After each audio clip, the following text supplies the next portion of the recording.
Hi, my name is James Hicks. I am an organizer and an Uber driver, and this is the story about how I got into the rideshare industry.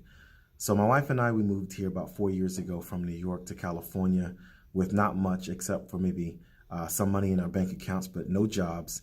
And, we just kind of came and got into a little studio apartment, whatever we could afford at the time.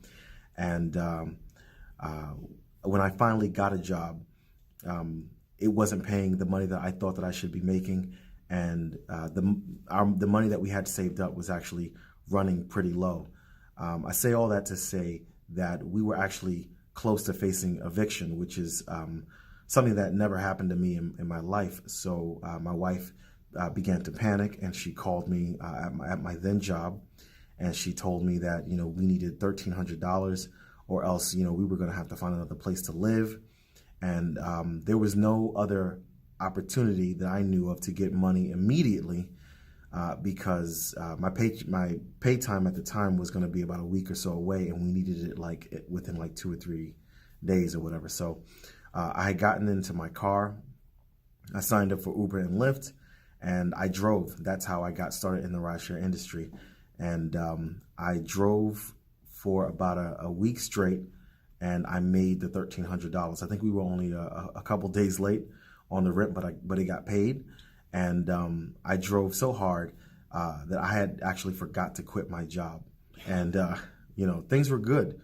Things were really good driving for Uber and Lyft at the time, making the amount of money I was making. I was driving about 50 hours a week, doing anywhere between 100 and 120 rides or so. So I was putting a lot of mileage on my cars, but the money that I was seeing was really, really good. Things didn't really start to go downhill until I want to say a couple years later, which is probably where we're at now, where Uber and Lyft just began lowering and lowering their prices. And actually, before I even get into that, the money that we were making was actually so good. My wife had actually gotten herself a job as well.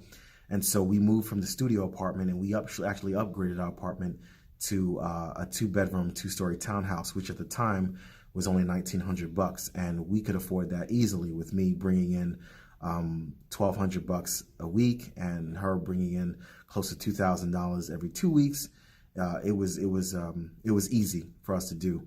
But slowly but surely, Lyft and Uber began lowering their prices, and year after year, our rent wound up going up. And it's just gotten to the point where it is now, where Uber is at 60 cents per mile. And I don't know where Lyft is. I haven't driven for them in a while. But my wife and I, we had to make the decision to move out of the apartment that we had. We actually just finished moving a couple of days ago. And we moved to a 1-bedroom so we can save a little bit of money, and so that I can contribute. Because what was happening was, while the rent was going up, while gas prices was going up and my pay was going down, I wasn't being able to contribute and and give my portion of the bills. And I did try to look for other jobs, and they weren't giving me the flexibility that I needed, which is why driving for Uber and Lyft are so important, because not only could I at the time make the money that I needed necessary, but if there was ever a chance that I needed to stop working and handle an emergency, or I just needed to go ahead and do some things for my house or for my family, I could stop it at any time, and I would still have enough money made from the rest of the week that I had earned. And I knew that having a regular job wasn't going to give me the kind of flexibility or even the money that I was making at the time, quite frankly.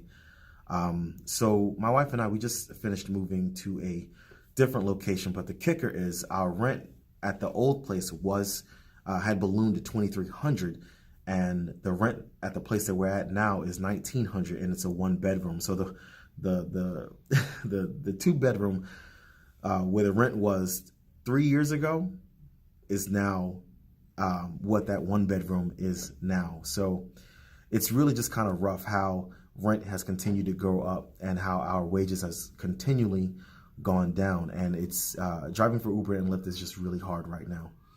And the reason why I joined Rideshare Drivers United is because I want to give people an opportunity to make the money that they were making so that they can continue to provide for themselves and for their families. This is a real job, no matter what anybody wants to say. And I know some people will say, well, why don't you just get a different job? It doesn't matter.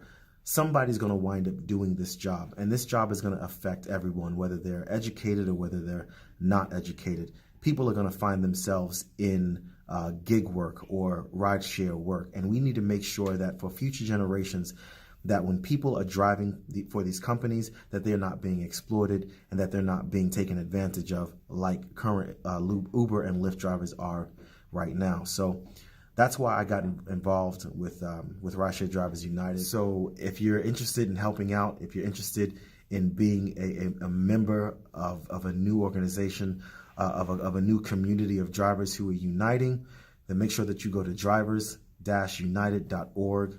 You can sign up there, review our Bill of Rights, and join the movement that's going to shape rideshare driving industry for the next, hopefully, 100 years.